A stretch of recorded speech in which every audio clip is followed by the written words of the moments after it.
할렐루야. 오늘 이 자리에 함께 하시는 모든 분들 주님의 이름으로 환영합니다. 평화 인사를 나누도록 하겠습니다. 양옆을 보면서 한번 한 주 동안 하나님 안에서 어떻게 지낸지 한번 여쭤보겠습니다. 부끄러울 수 있죠? 자, 한 주 동안 하나님 안에서 평안하셨습니까? 그리고 한 주 동안 하나님의 은혜 어떻게 경험하셨습니까? 또 한 주 동안 하나님의 사랑을 어떻게 베푸셨습니까? 자, 이 질문들은 물론 이제 서로 나중에 친교를 하면서 나누면 더 좋지만 우리가 또 스스로 한번 우리 자신에게 질문해 보면서 우리가 하나님 안에서 한 주 동안 평안하셨는지, 또한 하나님의 은혜를 우리가 또 한 주 동안 어떻게 경험하였는지, 그리고 하나님의 사랑을 어떻게 우리가 베풀어 줬는지 한번 되돌아보는 시간을 갖기 소망합니다. 자, 기도로 오늘 말씀을 나누도록 하겠습니다. 기도하겠습니다.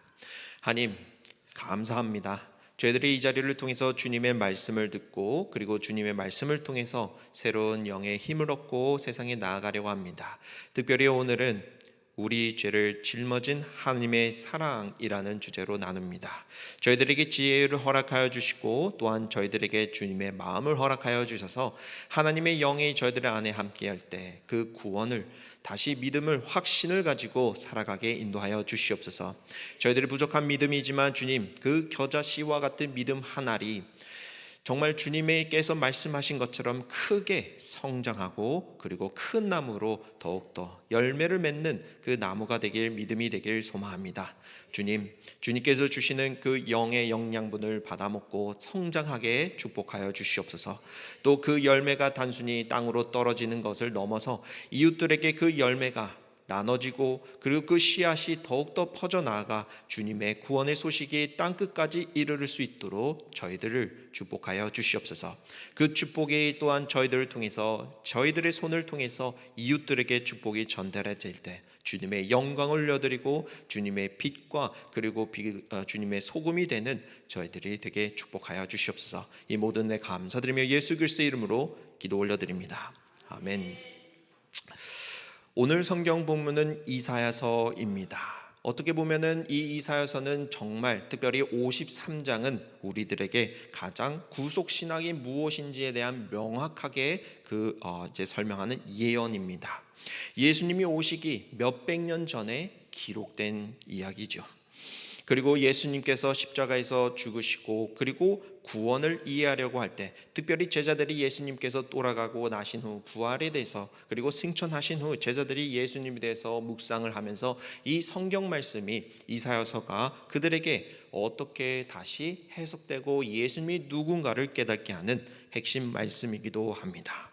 자, 오늘은 주제가 이제 우리 죄를 짊어진 하나님의 사랑, 또는 예수님의 사랑이라고 했을 때, 이게 쉽게 표현하면 구원론이라는 주제로 오늘 성경 말씀을 나누려고 합니다. 자, 구원론. 여러분들은 구원에 대해서 어떻게 생각하시고, 또한 사람들이 이제 여러분께 여쭤보거나 여러분께서 복음을 전할 때 그 구원을 어떻게 설명하십니까? 저는 이렇게 설명을 하는데 한번 들어보시기 바랍니다. 우리가 살아가는 시대는 어떻죠? 0과 1이 존재하는 이 이진법 세계에서 살고 있습니다. 0과 1이 어떤 세계나, 그러면 컴퓨터, 인터넷, 스마트폰, 그리고 인공지능까지 그 디지털 세계를 이루는 것이 0과 1이라는 숫자로 계산되어 가지고 이제 그 기반으로 작동을 합니다. 그래서 여기서 한 가지 질문을 던질 수 있습니다. 그 0과 1 사이에는 어떠한 것이 있습니까? 0과 1 사이에 무슨 숫자가 있습니까? 라고 물어보면은 어떻게 떠올립니까? 많은 사람들이 0과 1 사이에 숫자가 있냐라고 물어볼 수 있습니다. 있습니다. 정확히 따지면 0.1, 0.001, 0.0001, 수학적으로 설명하면은 0과 1 사이에는 사실상 무수한 숫자가 존재하지만 우리는 0과 1을 구분지어서 설명을 하죠. 또 다른 예가 있습니다. 여러분들은 이제 무지개색을 설명할 때 이제 몇 개의 색이 있는지 설명하십니까? 대부분 이제 나라마다 이게 조금씩 다릅니다. 한국 사람들은 이제 교육 과정을 거치면은 빨, 주, 노, 초, 파, 남, 보 총 7가지 색깔로 설명을 합니다. 그러나 현실은 조금 다릅니다. 심지어 흑과 백 사이에는 그 사이조차 안에도 수많은 거의 무한대에 이르는 색의 스펙트럼이 존재합니다. 이해 가시죠? 여기까지? 공감하십니까? 네. 자, 이 두 가지 예는 매우 중요한 사실을 우리에게 보여주는데, 하나님께서 세계를 창조하실 때 본질적으로 무한하신 하나님께서 이 세상을 창조할 때는 이미 무한의 거의 세계에 가깝습니다. 거의 무한입니다. 그러나 인간은 유한한 존재입니다. 그렇기 때문에 우리는 무한한 세계를 바라보면서도 그것을 제한된 개념으로 바라보고 그리고 관점을 바라보고 설명합니다. 그 무한대의 색깔에 색에 있는 무지개를 7가지 색깔로 정의하고, 그리고 0과 1의 사이의 숫자가 무한히 있음에도 간단하게 0과 1로 설명하고, 그리고 흑과 백을 우리가 나눈다고 하지만 그 사이에는 수많은 회색이 존재하는 것과 같습니다. 제가 이번에 같이 이제 부활절 날 월요일 날 저희 친교실 나중에 가보면 알겠지만 새로 페인트를 했습니다. 이제 홈디포에 가서 색을 고르려고 하는데 하얀색이면 하얀색이만 있으면 되지, 하얀색 말고도 그 색깔표가 있거든요. 거의 그러니까 물론 유한한 색깔의 종류가 있지만 거의 무한대에 엄청 많은 하얀색들이 존재하는 것을 보면서 내가 참 어렵다. 이거 뭘 골라야 될까? 제가 선택 장애가 있는데 그래서 눈 감고 하나 딱 골랐는데 그게 스위스 커피라는 색깔입니다. 정확하게 표현하면. 그렇게 이 하얀색도 여기도 이제 베이지색이라고 우리가 아이보리 색깔이라고 표현하지만은 다 이름이 하나하나 있습니다. 자, 이와 같이로 우리가 하나님에 대해서 이제 설명할 때 동일한 문제가 생깁니다. 무엇이냐 하면은 우리가 전능하신 하나님을 완전히 이해할 수 있다고 말한다면은 그것은 신앙의 고백이 아니라 뭐가 될 수 있죠? 교만이 될 수 있습니다. 왜냐하면 이미 무한하시고 우리가 설명할 수 있는 그 하나님을 유한한 존재인 우리 인간이 완전히 이해한다는 것은 본질적으로 거의 불가능에 가깝습니다. 아니, 불가능하다고 저는 말할 수 있죠. 그러나 하나님께서는 우리 유한한 존재에게 자신을 계시하는 방법을 선택했는데 그것이 바로 성경입니다. 성경. 우리가 마치 창문을 통해서 세상을 바라보는 것과 같이 이 성경이라는 창문을 통해서 우리가 하나님을 바라볼 수 있습니다. 물론 이제 창문은 세상을 보여준다고 하지만 물론 세상의 모든 전부를 보여주지는 않는 것과 같이, 그러나 창문이 없다면 우리는 바깥 세상이 어떠한지도 모를 수 있을 정도로 그 성경의 창문은 우리가 하나님을 볼 수 있는 제한된 시각과 관점으로 하나님을 이제 완전히 담아내는 그 성경은 아니지만, 책은 아니지만 하나님을 가장 정확하게 보여주는 창문이라고 우리가 믿고 성경을 나눕니다. 그래서 사도 바울은 이렇게 말을 합니다. 디모데후서 3장 16절입니다. 디모데후서 3장 16절에 모든 성경은 하나님의 감동으로 된 것으로 교훈과 책망과 바르게 함과 의로 교육하기에 유익하니.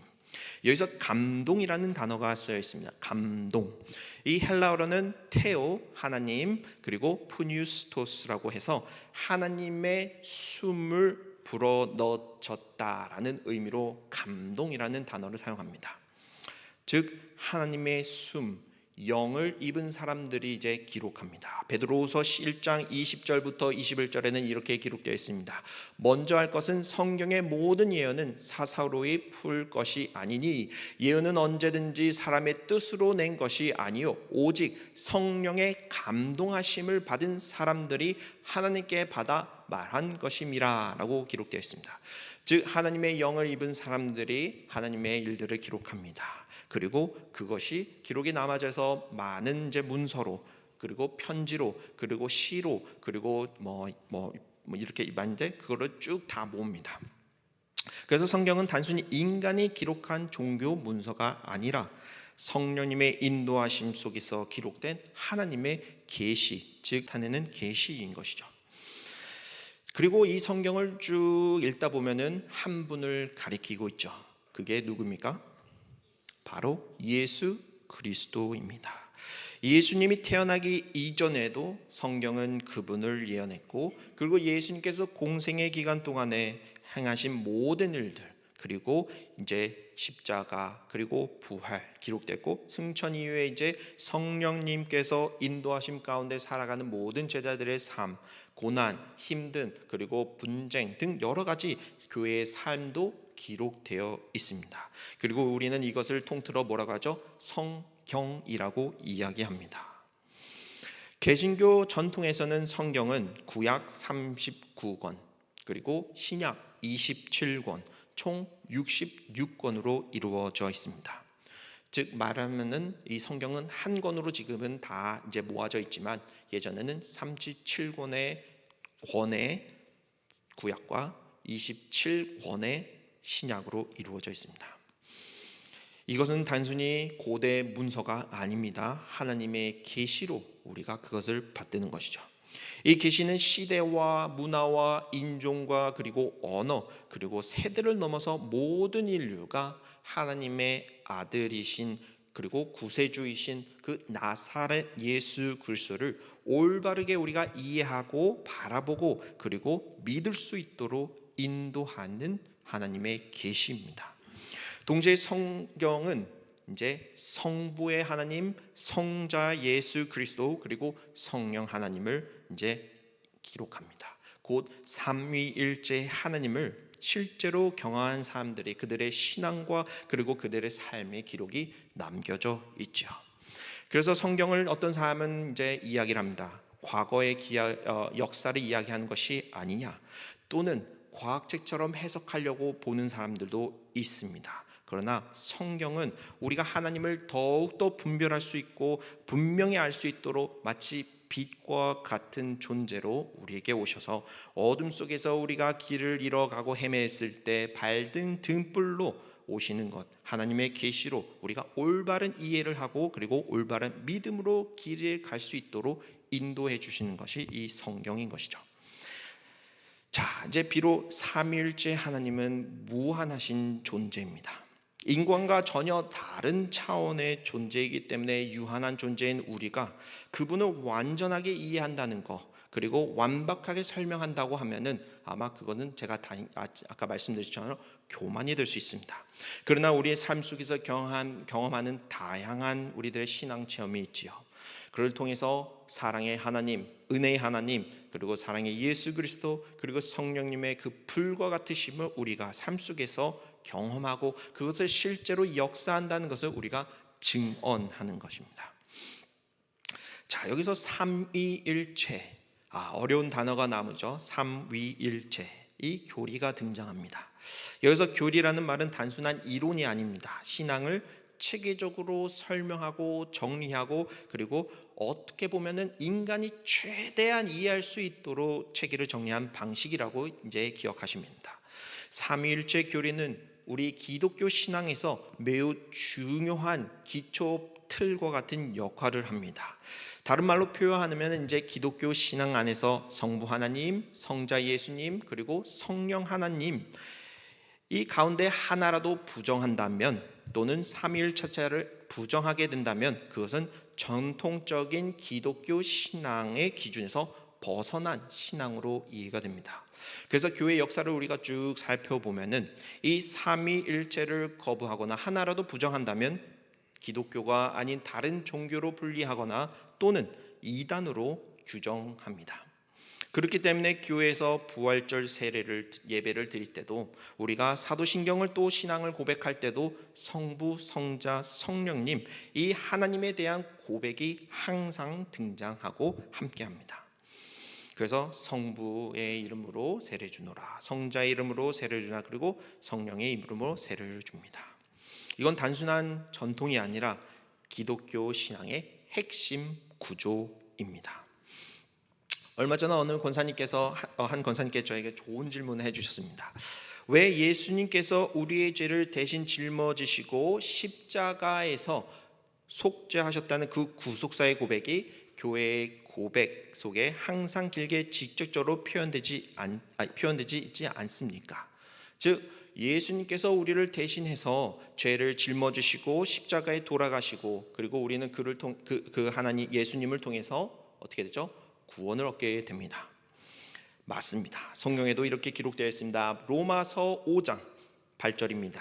다 같이 읽어보겠습니다. 우리가 아직 죄인 되었을 때 그리스도께서 우리를 위하여 죽으심으로 하나님께서 우리에 대한 자기 사랑을 확증하셨느니라. 또 있습니다. 베드로전서 2장 24절입니다. 친히 나무에 달려 그 몸으로 우리 죄를 담당하셨으니. 그래서 제가 이렇게 설명하였습니다. 교회의 고백에서 예수님을 믿습니다라는 그 문장은 어떻게 보면 짧은 문장이지만 그 안에 이미 복음의 핵심 내용이 함축되어서 담겨 있습니다. 그래서 세례식 안에서 우리가 신앙 고백을 한번 보면은 고백이 얼마나 깊은 의미가 담겨 있는지 다 짧은 문구로 담겨 있는데 제가 이거를 풀어서 설명을 해드리겠습니다. 예수님을 믿는다는 것이 무엇인가? 예수님을 믿는다는 것은 무엇인가? 여러분 이제 예수님을 믿죠? 아멘이십니까? 정확하게 물어보겠습니다. 예수님께서 우리를 위해서 우리의 죄를 대신 짊어지시고 십자가에서 속죄의 죽음을 당하셨다는 그 구속사 복음을 믿습니까? 아멘으로 화답해 주시기 바랍니다. 자, 그래서 여러분 예수님을 믿는다는 것은 무엇일까라는 질문을 한번 해보셨을 것입니다. 물론 나는 그런 거 복잡한 거 몰라. 그냥 예수님 믿을래. 어린아이 같은 믿음으로 가지셔도 괜찮습니다. 그러나 우리가 예수님을 믿는다 또는 예수님에 대해서 우리가 신앙을 고백할 때 특별히 전도를 하거나 우리가 그리스도의 복을 모르는 사람들에게 예수님을 믿는다는 것을 설명할 때 이것을 꼭 아셨으면 좋겠습니다. 자, 이 한 문장 속에 뭐가 있다고 하죠? 신앙의 고백이 있고 신학적인 의미가 다 담겨 있습니다. 우리가 고백하는 나의 구세주 예수 그리스도라고도 표현을 하죠. 나의 구세주 예수 그리스도. 이미 이 안에도 많은 의미가 담겨 있는데 이제 풀어 설명하면은 본래 인간은 하나님의 형상으로 창조되었죠. 그렇죠? 창세기에 나옵니다. 그러나 이제 아담과 하와가 어떻게 하죠? 하나님의 언약을 깨트립니다. 그 뭘 먹지 말라고 하죠? 어떤 사람은 사과라고 하기도 무화과 나무라고 해도 과일 종류는 중요하지 않습니다. 여기서 자, 열매 하나가 있는데 에덴 동산에서 그걸 먹지 말라고 합니다. 분명히 모든 거 다 먹고 다 하고 즐기고 뭐 할 수 있는데 딱 하나만 먹지 말라고 합니다. 근데 어떻게 하죠? 언약을 어기고 하나님의 명령을 거역하고 그 열매를 따서 먹습니다. 그러니까 이제 선과 악을 구별할 수 있는 머리가 끼어지면서 이제 갑자기 자신의 몸이 부끄러지기 시작합니다. 그리고 하나님은 이 아담과 하와를 찾는데 부끄러워서 숨어서 하나님을 바라보는 것이죠. 이제 그 죄가 하나님의 관계가 어긋나면서 죄가 이 세상에 들어오게 됩니다. 그리고 그 결과 인간 모든 사람들은 이제 그 죄의 영향 아래에 존재하는 살아가는 존재가 되는 것이죠. 자, 이 죄 하나님과 우리 인간 사이에 이 끈끈하고 긴밀했던 그 관계가 무너지고 단절됩니다. 사진 보이죠? 그 죄로 인해서 이제는 우리가 하나님께 나아갈 수 없는 상태, 부끄러운 존재고 감히 그 거룩하신 하나님 앞에 나아갈 수 없는 존재로 떨어지게 됩니다. 이제 문제는 인간이 스스로 이 문제를 해결하려고 하지만 어떻게 하죠? 해결할 수가 없죠. 그래서 하나님께서는 우리들에게 은혜로 이제 다가오게 됩니다. 은혜. 우리가 이제 주로 은혜라는 단어를 사용할 때가 언제죠? 목사님 말씀 은혜 많이 받았습니다.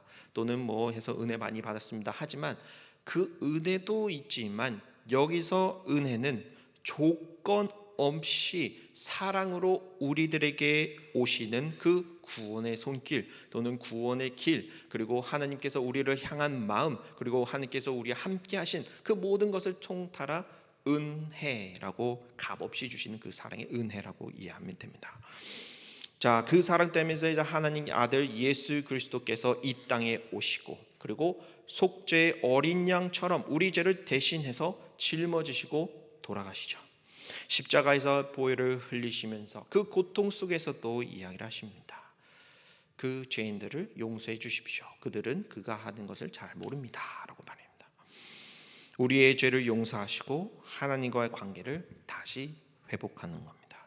그래서 이 복음의 내용을 우리가 예수님을 믿습니다 라고 그 짧은 신앙 고백 안에 모든 것이 담겨 있습니다. 우리 교회 안에서는 이것을 저는 이렇게 표현합니다. 교회 은어. 아시죠? 은어. 우리가 그 그룹만 알 수 있는 암호와 같은 언어입니다. 은혜도 그렇고, 그리고 예수님을 믿습니다. 매우 함축적으로 간결하게 표현되기 때문에 이 단어는 교회 안에서만 이해가 되지, 교회 바깥에 또는 초신자 또는 아직 성경 또는 예수님 모르는 사람에게 예수님을 믿는다는 것은 무엇인가 라고 질문을 할 수 있는 것이죠. 그래서 제가 또 그거를 해결하기 위해서 아까 전에 이제 사형리 이제 그 그림을 이제 보여주셨는데, 처음부터 다시 한번 보여주시면 됩니다. 자, 이거 전도하는 방법으로 쓰시면 됩니다. 자, 이 그림은 이제 이해 가시죠? 그렇죠? 우리가 이제 아담과 하와의 그 죄로 인해서, 원죄로 인해서 이제 하나님과 거리가 크게 멀어집니다. 관계가. 다음으로, 그리고 우리는 죄인이고 심판이고, 그리고 죄의 삭은 사망인 것처럼 우리는 더 이상 하나님과의 관계가 단절돼, 마치 포도줄기에 포도가지가 연결이 안 돼서 이제 말라 비틀어져서 천천히 죽어가는 상태와 같습니다. 자, 다음 그림. 자, 우리는 그래서 선행을 통해서 하나님께 조금 더 가까이 가려고 하고, 그리고 타 종교를 통해서 이제 조금 더 하나님 앞에 다가가려고 하고, 그리고 도덕이라는 덕목을 통해서 하나님께 조금 가까이 가려고 하지만 결국에도 하나님께 완전히 도달할 수 없죠. 근데 누가 오십니까? 예수님께서 우리들에게 오시죠. 그리고 우리를 대신해서 죄를 사하시고, 그리고 죽으시고, 그리고 그 심판에서 이제 다시 3일 안에 부활하십니다. 그래서 저 십자가를 보면 다리가 생기게 됩니다. 아직 여기까지입니다. 아직 그 사람이 건너가지 않았죠. 그렇죠? 이미 다리가 완성이 되어 있는데, 다음 장. 우리가 그 믿음, 이 십자가 다리가 튼튼할 건가, 그 믿음이 없으면 하나님께로 갈 수가 없지요. 이미 십자가는 놓여 있습니다. 그러나 우리가 그 예수님을 믿는다라고 했을 때는 이 모든 것을 믿고 넘어가는 거, 그리고 영생을, 그리고 구원을 얻게 되는 거. 이제 이해 가시죠? 이 그림들이. 자, 그래서 내가 예수님을 믿는다는 이 짧은 고백 속에는 이 사형리의 그림처럼 다 담겨 있습니다. 요한복음 20장 31절을 저희가 함께 읽어보도록 하겠습니다. 오직 이것을 기록하면 너희로 예수께서 하나님의 아들 그리스도이심을 믿게 하려 함이요, 또 너희로 믿고 그 이름을 힘입어 생명을 얻게 하려 함이니라 라고 분명히 기록되어 있습니다. 자, 이 고백 안에 또 이제 제가 말했죠, 많은 의미가 담겨 있다고요. 예수님의 십자가 사건, 그분께서 이제 죽음을 이기시고 사흘 만에 이제 부활하셨죠. 그 부활 신앙을 믿는 것도 포함이 되어 있습니다. 부활 신앙. 그리고 예수님께서 승천하시고 하나님 우편에 앉아 계시면서 우리들에게 구원의 약속, 성령님을 통해 구원의 그 고백도 담겨 있고, 성령님을 통해서 저희들이 이제 교회 공동체를 이루어서 하나님의 그 길, 예수님께서 우리에게 본으로 보여주셨던 그 사랑을 실천하는 모든 고백도 담겨 있습니다. 예수님을 믿는다. 이것은 우리가 지적인 사실로 아는 것으로 넘는 거 아닙니다. 다리가 놓여지는 거 알 수 있습니다. 그러나 그걸 건너기 위해서는 용기, 즉 믿음, 트러스트가 필요하죠. 예수님을 나의 삶의 주인으로 우리가 받아들이는 그 결단이 여기서 필요합니다. 내가 아직도 두려워서 그 다리를 건너지 못한다. 그러면 아직 그 구원의 길에 못 들어가는 것과 같습니다. 자, 누가복음 9장 23절에 이렇게 기록합니다. 다 같이 읽겠습니다. 또 무리에게 이르시되 누구든지 나를 따르려거든 자기를 부인하고 날마다 자기 십자가를 지고 나를 따를 것이니라. 자, 마지막으로 예수님을 믿는 영접하는 사람에게는 무엇이 주어져? 새로운 신분이 주어집니다. 예수님을 통해서 우리가 깨어졌던 그 하나님의 관계가 회복이 되는데 이제는 우리는 그 새로운 영생 또는 생명, 그 정체성을 얻게 되죠. 자, 요한복음 1장 12절에 이렇게 기록합니다. 영접하는 자, 곧 그 이름을 믿는 자에게는 하나님의 자녀가 되는 권세를 주셨으니. 하나님의 자녀가 되심을 믿습니까?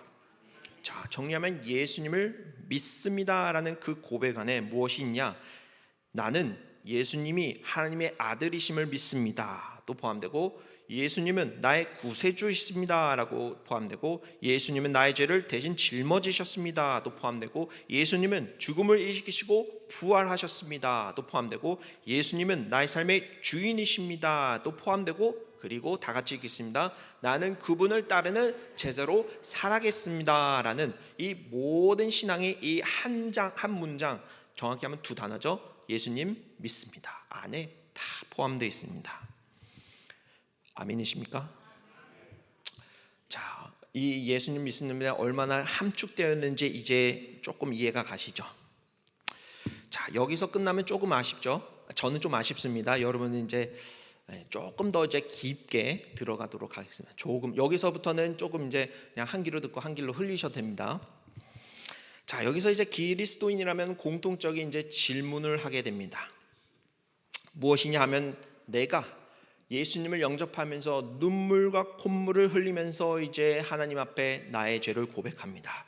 그리고 예수님의 그 사랑과 자비 그리고 용서를 우리가 받았다고 확신을 가지고 이제 나는 예수님의 사람으로 다시 태어났습니다. 새로운 정체성을 살아갑니다 라고 분명히 고백하고 그리고 나아간다고 이제 우리가 다짐했는데도 불구하고 이상하게도 우리들의 삶의 현실은 크게 달라지지 않습니다. 맞죠? 삶의 문제들이 갑자기 사라지는 것도 아니고 때로는 여전히 죄의 유혹 속에서 우리들에게 이 걸림돌처럼 다가옵니다. 그리고 우리들이 그 죄의 유혹 속에서 흔들리는 내 자신을 발견하면서 내가 정말로 예수 그리스도를 믿는 것인가? 정말로 나는 그 신앙을 가지고 있나? 왜 내 삶은 여전히 부족한가? 라고 의구심을 들 수 있습니다. 이 질문은 매우 사실 자연스러운 것입니다. 우리의 신앙은 더 깊게 이제 더 이 질문들을 우리의 신앙 더 깊게 이제 성숙하도록 도와주는데요. 우리가 구원론을 살펴보면은 특히 이제 감리교 전통에서는 이제 하나님의 은혜를 강조합니다. 하나님의 은혜. 자, 아까 사진 좀 보여주시기 바랍니다. 네. 선행은총이라고 하고 선행은혜 그냥 prevenient grace라고 해서 선행은총입니다. 우리가 하나님을 찾기 이전부터 이미 하나님께서는 우리에게 찾아오시는 은혜로 베풀어 주십니다. 그래서 우리가 종종 내가 하나님을 먼저 찾았다고 이야기를 하지만 이미 하나님께서는 우리 안에 계시고 우리 안에 항상 주위에 있었고 그리고 항상 우리와 함께 일하고 계셨지만 우리가 그것을 깨닫지 못합니다. 우리가 아직 죄인이라는 그 사실을 깨닫기 이전에도 이미 하나님은 우리에게 은혜로 다가오셨던 것이죠. 우리가 교회에 찾아가기 이전에 이미 교회가 있었던 것처럼 우리가 예수님을 찾아가기 이전에 예수님께서 십자가를 통해서 우리의 죄를 구속한 것처럼 우리가 성경책을 읽기 이전에 벌써 이미 성경책이 있는 것처럼 하나님의 은혜들은 우리 삶 속에 이미 역사하셨습니다. 이것을 선행은총이랍니다. 사람이 하나님을 찾기 이전에 먼저 하나님이 우리를 찾아오시는 그 은혜.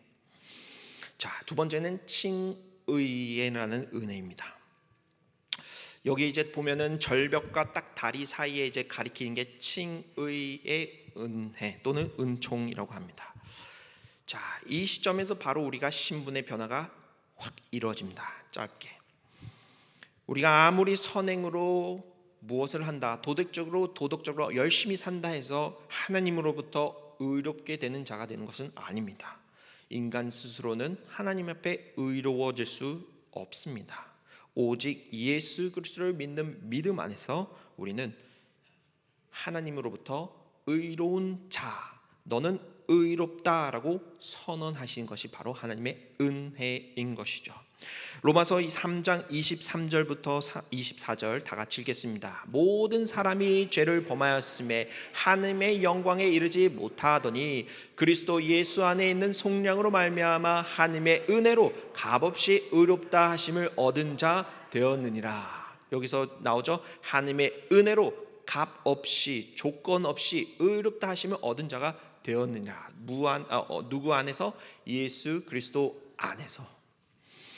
자, 이제 이 칭의를 조금 더, 이게 칭의라는 한자 표현인데 조금 더 이제 쉽게 표현하면, 죄인이었던 신분이었던 우리들이 예수 그리스도를 통해서 이제 하나님이 이제 저지라고 하면은 의롭다는 신분으로 다시 칭함을 받아서 용서되는 그 사건.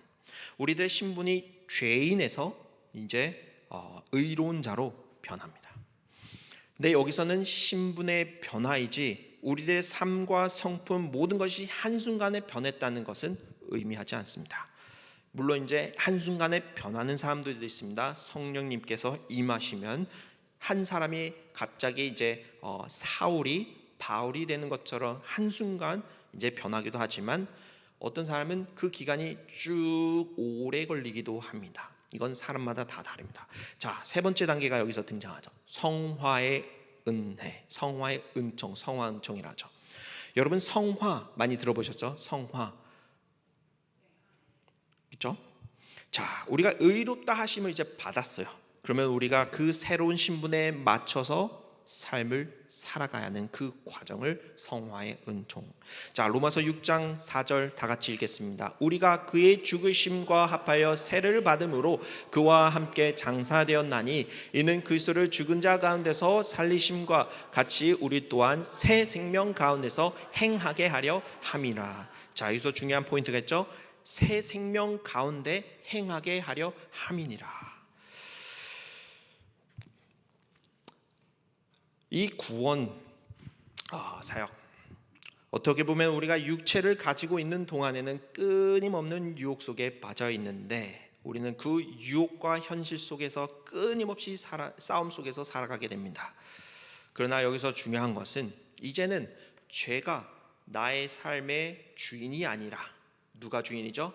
예수님께서 우리의 삶의 주인이신 것을 고백하면서 살아가는 것입니다. 우리의 삶이 중심이 어디에 가 있으면 안 되죠? 우리가 살아가다 보면은 우리의 목표, 우리의 목적이 어떨 때는 세상적인 가치관에 의해서 그것이 나의 삶의 주인이 되는 경우가 많이 있죠.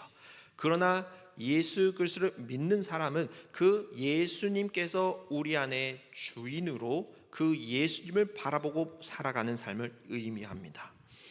자, 혼자 안 되죠. 누가 있어야 되죠? 성령님, 하나님의 은혜가 우리 안 도우심 가운데 있을 때 조금씩 그리스도를 닮아가면서, 그리고 예수님의 그 걸어가신 발자취를 따라가면서 십자가의 길을 가면서 이제 우리의 삶이 점점 더 하나님께 가까워지게 됩니다. 이제 이 과정을 조금 더 쉽게 설명하면은 이렇습니다. 자, 이제 누군가 우리에게 이 하나님 나라 이제 천국 잔치의 초대장을 보내줍니다. 초대장을 줍니다. 그러면 이것이 선행 은총이죠. 우리는 그 초대장을 받으면은 응답하거나 거절하거나 선택할 수 있습니다. 맞습니까? 자, 여기서 오케이, 나는 그 천국 잔치 참여하겠습니다라고 응답하는 순간이 칭의의 은총, 칭의라고 합니다. 자, 여기서 이제 응답만 하면 됩니까, 안 됩니까? 가야죠. 근데 갈 때 그냥 내가 파자마 차림인데 그냥 갈 수 있습니까? 안 되죠. 그 잔치에 참여하기 위해서는 이제 드레스, 몸단장도 하고, 이제 신부님처럼 몸장단도 하고 드레스도 입고 준비하고 그 하늘나라에 가게 되죠. 그 모든 과정, 준비하는 과정이 바로 성화의 과정이라고 표현했습니다. 그리고 그 잔치에 들어가서도 우리가 하나님의 그 조건, 하나님께서 그 나라에 내가 내 삶, 죄악된 삶을 거기서 살아갈 수는 없잖아요. 그 안에서도 심지어 우리가 준비된 마음으로, 그리고 성화, 의로운 자의 삶으로 살아가는 것. 조금 이해가 되십니까? 비유이지만 완벽하지는 않지만 우리가 조금 이해하는 데 도움이 됩니다. 자, 오늘 많은 사람들이 이제 온라인으로 예배를 드립니다. 그렇죠? 설교를 듣고 우리가 이것이 신앙의 전부라고 생각할 수 있지만 신앙에 물론 도움이 됩니다. 우리가 몰랐던 말씀도 듣고 성경 구절도 듣고 그리고 해석도 듣고, 자, 그러나 예수님께서 보여주신 신앙의 삶은 혼자 개인 신앙하는 삶이 아니죠. 공동체로 12명의 제자들을 부르시면서 함께 하는 신앙의 삶입니다. 분명히 제자들도 심지어 자신이 받은 그 은혜를 자기 스스로만 누리고 그냥 죽어서 사라질 수도 있었지만 그들은 어떻게 하셨습니까? 세상으로 나아가서 한 사람 한 사람 그 은혜를, 기쁨을 주체할 수 없어서 그 기쁨을 나누는 것처럼 하나님의 나라에 초대를 합니다. 제자들이 굳이 고생하면서까지 복음을 전파할 필요가 없는데도 불구하고 그냥 집에서 그냥 앉아서 믿음을 지키고 그냥 죽어서 천국 가면 되는 거 아닐까라고 이야기할 수 있습니다, 우리 스스로에게. 그러나 제자들은 그렇게 살지 않고 그들은 오히려 욕을 먹으면서까지도, 차별을 받으면서까지도, 핍박을 받으면서까지도, 아니면 순교를 당하면서까지도 그 밖으로 나아가 예수님을 전하였습니다. 이유는 분명합니다. 예수님께서 제자들에게 명령하신 사명이었기 때문에, 그리고 그 가르침을 온전히 따르기 위해서 자신의 육체적인 고통과 그리고 핍박과 모욕과 치욕을 참으면서까지 그 길을 동참합니다. 왜냐? 진실로 그들이 하나님의 은혜를 경험했기 때문에, 눈으로 보았기 때문에, 그리고 그 믿음이 나로 인해서 소모되는 것이 아니라 오히려 그 은혜가 나를 통해서 더 많은 열매가 맺어질 수 있도록 그 복음이 예루살렘을 넘어서 그리고 유다를 넘어서 사마리아를 지나 땅 끝까지 퍼질 수 있도록 그 발걸음을 옮깁니다. 사도행전 1장 8절입니다. 다 같이 읽겠습니다. 오직 성령이 너에게 임하면 너희가 권능을 받고 예루살렘과 온 유대와 사마리아와 땅 끝까지 이르러 내 증인이 되리라 하시니라. 그래서 대한민국에 기독교가 없을 때 선교사님이 먼 땅으로 배를 타고, 그 당시에는 비행기가 없죠, 한 달 이상 배를 타고 위험을 감수하고 와서 복음을 전합니다. 그리고 1883년인가 2년이죠. 3년인가요? 그때 그 전에도 오긴 했었지만은 이제 정확히 이제 공식적으로 온 거는 1883년이죠.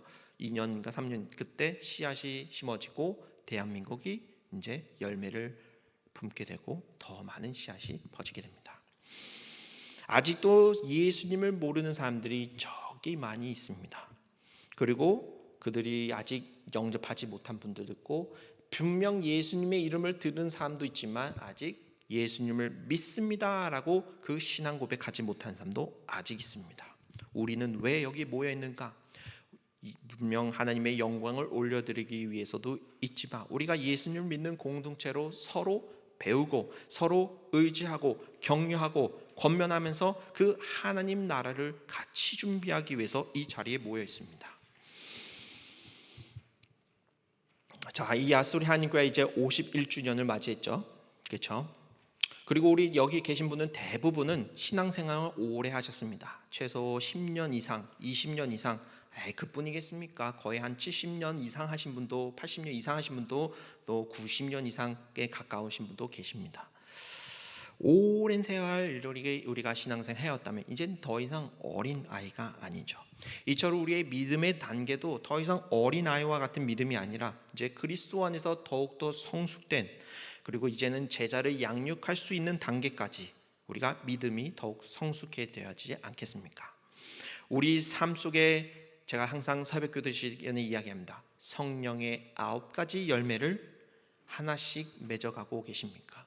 이미 이루신 분도 계시지만 우리 삶 속에 그 성령의 9가지 열매를 맺어가고 있는지 한 번씩 살펴보면서 아직 나는 이게 부족하다 그러면은 그 열매를 맺어가시기 소망합니다. 이제는 우리가 서로 판단하고 정죄하고 비판하는 것이 아니라 우리가 그리스도 안에서 권면하고 용기와 사랑으로 서로 품어주는 공동체가 되어야 합니다. 우리가 하늘나라에 같이 가서 또 만날 건데 우리가 여기서 등을 진다고 해서 하늘나라에 가서 또 등질 수 있겠습니까? 더 나아가 우리가 서로를 양육하고 연단하면서 우리가 신앙의 공동체로 훈련되어 가서 그 하늘나라에 가서 그래 우리 아스토리아 교회 우리 같이 훈련했었지 그러면서 그때 조의할 수 있는데 너 아스토리 한인교회 출신이었어? 아 몰랐는데 그러면 하나님이 어떻게 보시겠습니까 우리를? 자 다시 한번 여러분에게 묻습니까? 여러분 예수 그리스도를 나의 구세주로 믿습니까? 그냥 우리들의 입으로 고백이 아니라 믿음은 행함으로 증명이 된다고 했습니다. 우리들이 입으로는 누구든지 고백할 수 있습니다. 그러나 우리의 삶을 통해서 그 믿음이 증명되길 소망합니다.